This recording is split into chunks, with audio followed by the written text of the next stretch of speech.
Joining me now to discuss is Lieutenant Colonel Hal Kempfer, a retired Marine Corps intelligence officer and the president of KIP, a strategic risk management firm.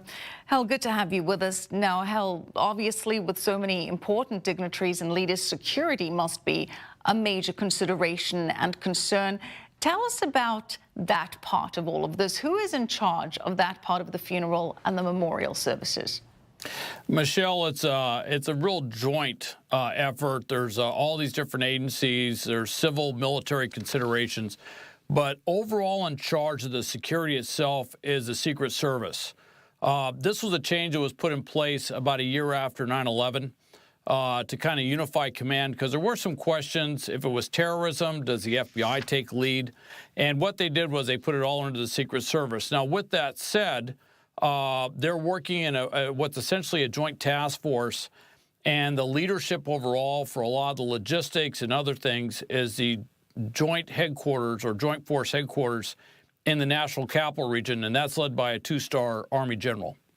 Now, Hal, you've directly been involved in these types of events and their coordination. Tell us about that. Well, among the many things, I was doing a lot of stuff with Homeland Security and out here in the western states, usually looking at things like, you know, if terrorists brought in weapons of mass destruction or something like that. But they said, by the way, we have this other thing you may have to get involved with.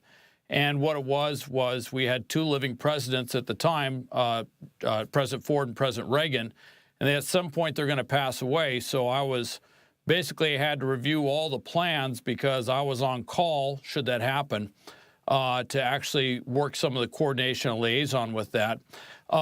Interestingly, though, that was about the time that mission got handed over to the brand new Joint Force Headquarters in the National Capital Region. And with President Ford's passing, that was the first time that sort of national command and control was used in a state funeral. We haven't had a lot of these state funerals for former presidents. I mean, before Gerald Ford, I think I have to look back to President Johnson was the last time. So it's not what you call something that happens on a regular basis.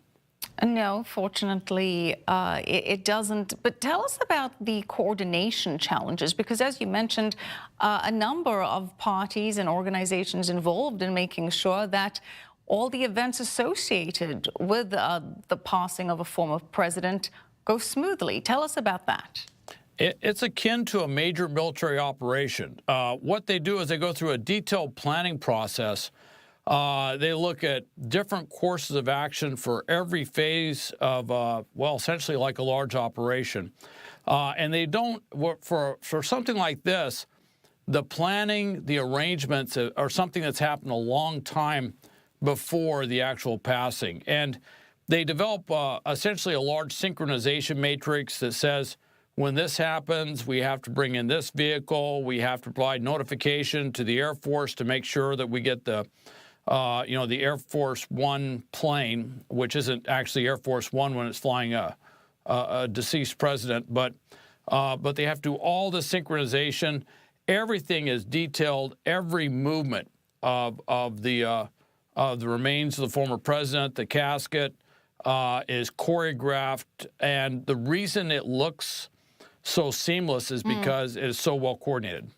And what about all the foreign dignitaries that are in attendance? What about their security details and the coordination there?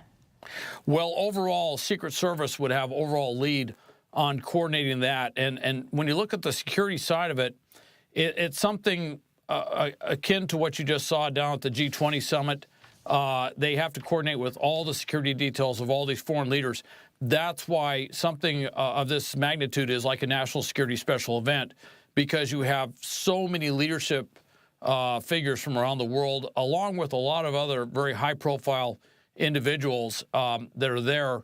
And, of course, there's always that, and it's kind of in the backdrop, that big threat that somebody could take advantage of this. So the security is extremely tight.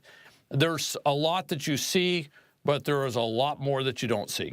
Yeah, I imagine with so many high-profile targets that there is a lot to consider security-wise. Hal, as always, thank you for your service and thank you for your time tonight.